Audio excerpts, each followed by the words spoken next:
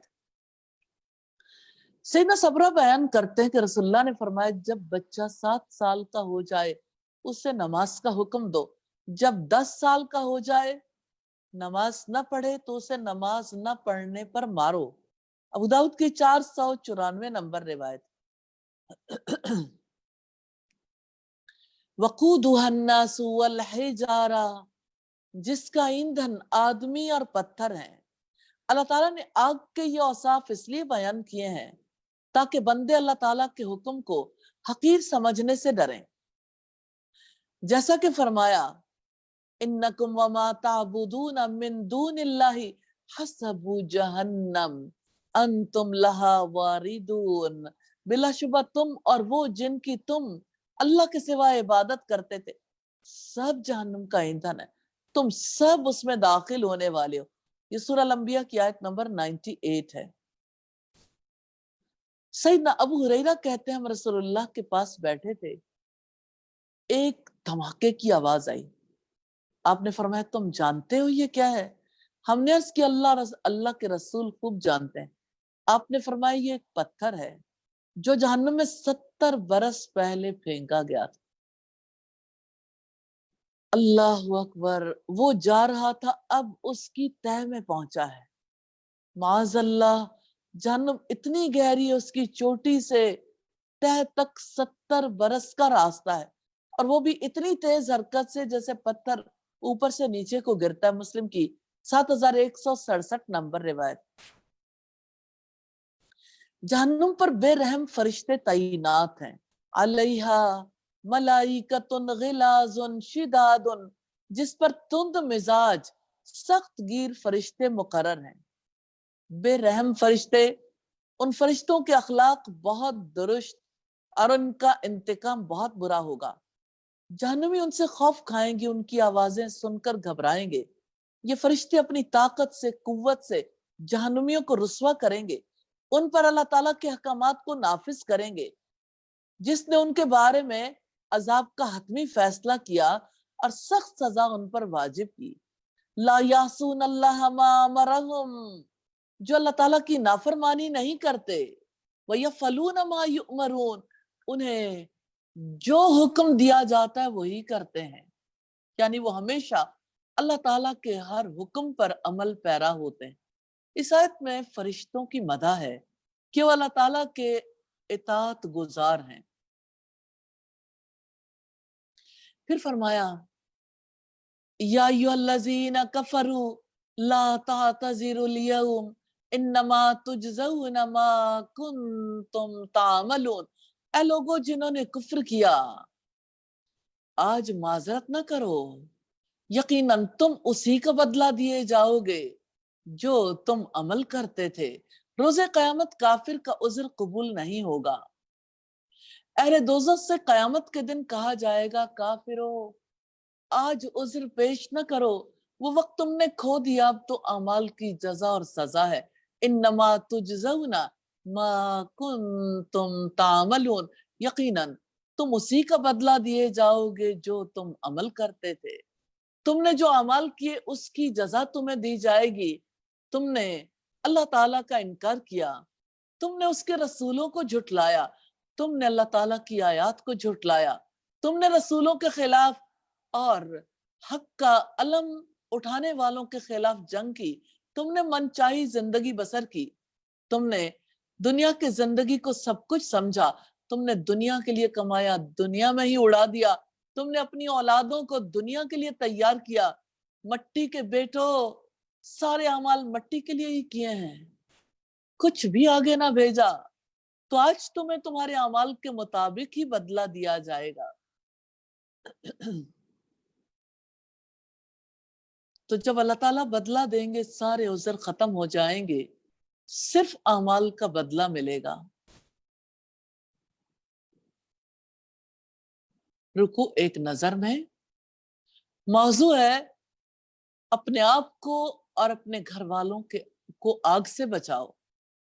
اس رکو میں 5 main points ہیں.